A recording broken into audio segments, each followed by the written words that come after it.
Well, believe it or not, the full release of all files related to the JFK assassination has been delayed yet again, this time until 2021. The president delayed the release in the name of national security, but it raises the question, what possible national security interest could be served at this point in protecting information about an assassination that occurred 55 years ago?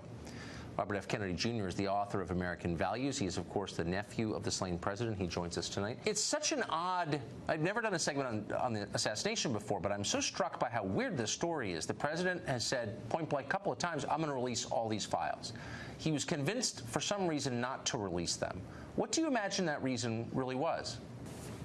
Well, I share your mystification, but the stuff that's dribbling out, it is information that tends to connect the CIA to the assassination in one way or the other. I mean, the last one that they let out, what was it, in November, they let a batch out, and that showed that Charles Cabell, who was the mayor of Dallas at the time my uncle was assassinated, was actually a CIA operative and had been a CIA operative since 1956.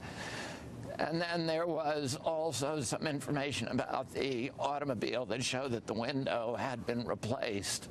Again, information that 50 years later, people should know about, people should have access to that kind of information, and it's bizarre that they still continue to sit on it. Do you believe that the CIA or another government agency was in any way involved in the assassination of your uncle? Well, I don't know. I don't think that possibility has been eliminated. A lot of people don't understand that when John Kennedy was killed, my father really was Attorney General. And so one of the defenses of the Warren Commission was, well, Bobby Kennedy was the best investigator of that era. He was like the Mueller of that era. You know, he had been, for 10 years, he'd been investigating the unions and the Teamsters and, yes, and the mob. And so why wouldn't he investigate it? But the truth is, the day that his brother was killed, he lost all of the investigative capacity at the Department of Justice.